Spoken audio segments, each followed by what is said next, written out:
South Africa. We arrived in Johannesburg about 4 days ago now, and we flew straight out to the Kruger National Park.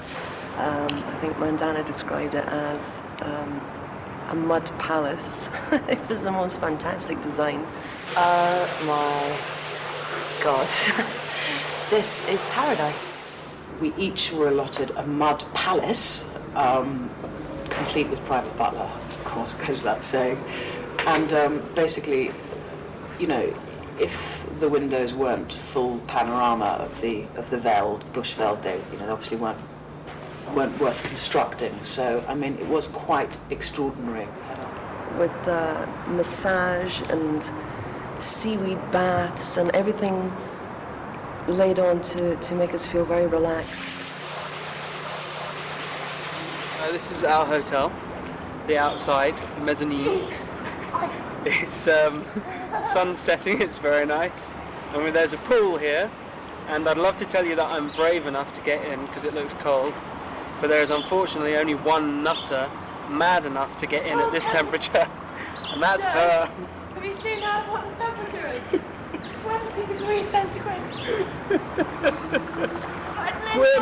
Swim! If I know! Got to make full use of the facilities, that's what I say.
See the back of the pad here, that's the way that the toes are pointing, that way there.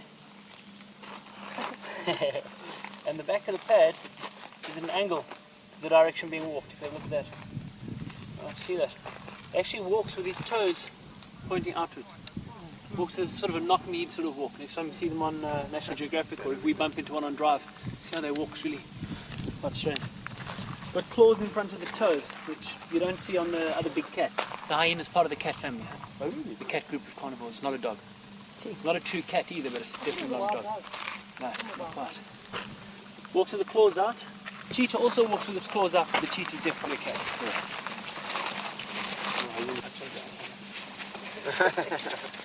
I'm not sure about you. There's some old powdered hyena dung. This white sort of chalk on the ground here. See, the hyena eats a lot of bone, so when the dung comes out, it comes out green initially and it dries to white. And the powder is very easy, it's full of calcium. This is the nut out of the center of a marula fruit.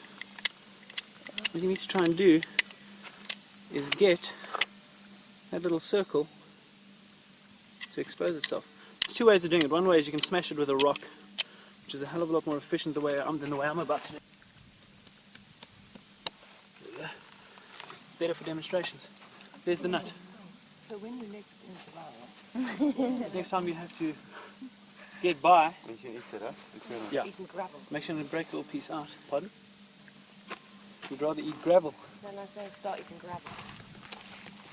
Get some of the Yes, outside. okay. Yeah, this brown stuff on the outside is not so good. There you go. Just want to put that onto your finger. Yeah. Give it a taste. It's not a very strong taste, but there is a bit of an aftertaste. It's like a normal nut. Yeah? Not too bad, huh? A bit like macadamia, isn't it? Not getting too much clear this other hole. the double helping.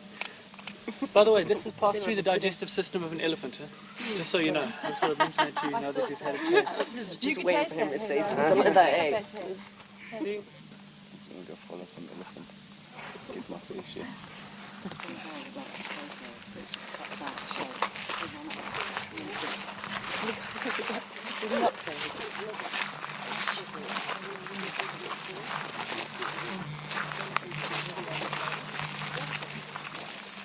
How's it look? How you doing, man?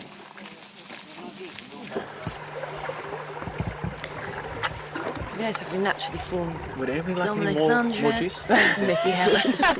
Some more juice? Me and my bird. Me and my bird.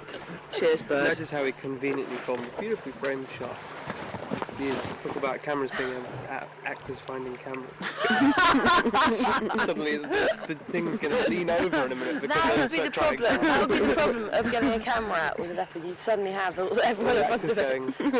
No, move away. It's weird. Come on, Louis and Lee. Don't be shy, Louis and I Lee. don't understand what it is. Louis. Don't be shy. Picture moment. Whose amazing camera is that? Photo opportunity. I think it's Lee's. Has Lee ever watched the programme? No. And it was absolutely incredible. I mean, people describe, God, you're going to love it on safari, and they say it's so amazing, this and that, but it really is one of those things that until you do it, until you're driving, and then suddenly there it is, an elephant under a tree doing its own thing, you don't know how it makes you feel, really. We saw leopard, we saw elephant, we saw sunrise, we saw sunsets. And we were lucky enough to find all four, well, all of them except the lion. We saw the leopard after a lot of hunting. We saw the water buffalo, we saw the zebra, and we saw the elephant.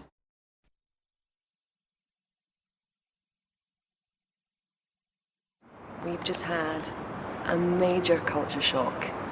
We've come from Sabi Sabi, the beautiful Earth Lodge, and then yesterday we arrived here. Everyone who was anyone in the world of trying to fight for human rights has spent some time here, including Mandela, Nelson Mandela, and including Mahatma Gandhi, which is quite incredible, who was apparently here in 1907. So main prisons in South Africa that people that struggled for human rights were brought here. So you had a lot of prisoners that were fighting for women's rights, for workers' rights, and for freedom of speech. And it's horrific. It is a horrific place. The first corridor that we went down, we came across segregation cells that were like hutchies. They were like for, you wouldn't put battery hens in them. It's in a terrible state of disrepair. I think it's been closed since 1992. There was prisoners here until then, if I'm correct.